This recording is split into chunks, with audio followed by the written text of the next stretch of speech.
বেগম জিয়া প্রধানমন্ত্রী আর শেখ হাসিনা রাষ্ট্রপতি, দুইজনের সমঝোতা করে হবে নাকি? হবে। তার মানে বেগম জিয়া কোনোদিন হাসিনাকে পুনর্বাসন করবে না, তাই না? করবে না। তাহলে তাই না? তাহলে এই যে দেখেন, আমি বলছি এখানে কখনোই বিএনপি আওয়ামী লীগ, বিএনপি জামাত সহ যারা আওয়ামী লীগের বিরুদ্ধে লড়াই করছে এরা কখনো আওয়ামী লীগের বিরুদ্ধে হবে না, মানে আওয়ামী লীগের বন্ধু হবে না কখনো। আওয়ামী লীগের বন্ধু যদি হয় তাহলে আওয়ামী লীগের বন্ধু হলে সে সার্জিস হবে। ওর আগের পরিচয় সে আওয়ামী লীগ, ছাত্রলীগ, সারাক্ষণ বঙ্গবন্ধু নিয়ে মুখে ফেনা তুলছে। কি এমন হলো ও বঙ্গবন্ধুর বিরুদ্ধে হয়ে গেল এখন, তাই না? আর এরাও এখন নিজেদের আওয়ামী লীগের দুর্গন্ধ সরানোর জন্য সারাক্ষণ হাসিনারে গালি দেয়, বুঝছেন? ওরা যে আগে ছাত্রলীগ ছিল, এখন ওটা কাটাতে হবে না, ওটা কাটানোর জন্য সারাক্ষণ হাসিনার বিরুদ্ধে বলে, আওয়ামী লীগের বিরুদ্ধে বলে। মানে কি সুন্দর বুদ্ধি করে বলে যে হাসিনার বিচার না হওয়া পর্যন্ত নির্বাচন হবে না। মানে হাসিনা তো বাংলাদেশের জীবনে আসবে নাকি? আমি তো দেখি না, আপনারা কি মনে করেন আসবে নাকি?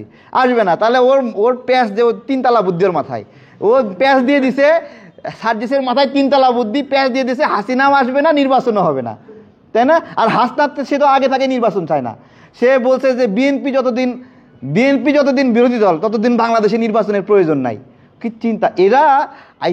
এরা এমনভাবে আচরণ করে যে আওয়ামী লীগকেও চাবায় কসমস করে খাইয়ে ফেলাবে, এরকম একটা আচরণ করে। কিন্তু আওয়ামী লীগের সাথে নিয়ে বসে মিটিং করে, গল্প করে, টাকা পয়সা নিচ্ছে, সব নিচ্ছে। বৈষম্য বিরোধী নাগরিক পার্টি এরা বাংলাদেশের জন্য হুমকি। কেন হুমকি? আমাদের বাংলাদেশের জন্য হুমকি কেন, সেই বিষয়ে কয়েকটা কথা বলবো। বিএনপি যারা করে তারা তো বিএনপি করে, জামাত যারা করে তারা জামাত করবে, তাই না? গণ অধিকার পরিষদ করে তারা গণ অধিকার করবে, আমজনতার দল যে করে সে আমজনতা করবে, তাই না? স্বাভাবিকভাবে। তার মানে এক্সিস্টিং প্রত্যেকটা দল হাসিনার বিরুদ্ধে লড়াই করছে। সামনে একটা ইলেকশন হবে, সেই ইলেকশনে জনগণের ম্যান্ডেট নিয়ে সংসদে গিয়ে দেশ গড়বে, নাকি? প্রত্যেকটা রাজনৈতিক দলের এজেন্ডা। তাহলে প্রত্যেকটা দল তার জায়গায় ঠিক আছে। তাহলে ঠিক নাই কি? বেদিশা হয়েছে কে? আওয়ামী লীগ, তাই না? নাগরিক কমিটি যদি রাজনীতি করতে চায়, সহজ ফর্মুলা, আওয়ামী লীগকে সাথে করে নিয়ে রাজনীতি করতে হবে। আওয়ামী লীগ ছাড়া ওরা কর্মী হবে কোথায় বলেন? সব কর্মী তো কেউ বিএনপির সাথে আছে, কেউ জামাতের সঙ্গে আছে, কেউ আপনার হলো গণ অধিকারের সাথে আছে, কেউ চরমোনাইয়ের সাথে আছে। কেউ ছাড়বে না। তার মানে যারা এখন দৌড়ের ওপর আছে আওয়ামী লীগ, এই আওয়ামী লীগই এখন নাগরিক কমিটিতে কনভার্ট হচ্ছে। আপনারা নিউজ দেখেননি যে হলো আওয়ামী দুর্বৃত্ত নাগরিক কমিটির কেন্দ্রীয় কমিটিতে আছে, দেখেননি? তাহলে এইটাই বাস্তবতা যে নাগরিক কমিটিকে যদি বড় হইতে হয়, আওয়ামী লীগকে সাথে করে নিয়ে বড় হতে হবে, আওয়ামী লীগের টাকা দিয়ে বড় হতে হবে। সহজ হিসাব। এবং অনেকে বলবে জামাত আওয়ামী লীগকে আপনার হলো পুনর্বাসন করতেছে, বিএনপি আওয়ামী লীগকে পুনর্বাসন করতেছে। ভাই যাই বলেন, বিএনপি জামাত আওয়ামী লীগের দ্বারা সরাসরি নিপীড়িত দল, এরা কখনো আওয়ামী লীগের বন্ধু হবে না। আসিফ মাহমুদের পিএস মোয়াজ্জেম হোসেন, পিএস নাকি?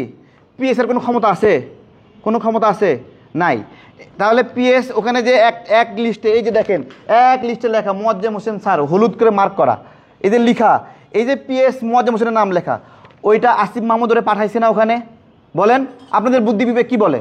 আসিফ মাহমুদ করাইছে না এটা, নাকি পিএস নিজের ক্ষমতায় করছে? বলেন, তাই না? আসিফ মাহমুদ পাঠাইছে না? তাহলে এতগুলো অবৈধ নিয়োগ করার পরে আমরা দীর্ঘদিন নিয়োগ জালিয়াতি নিয়ে কষ্ট পাচ্ছি।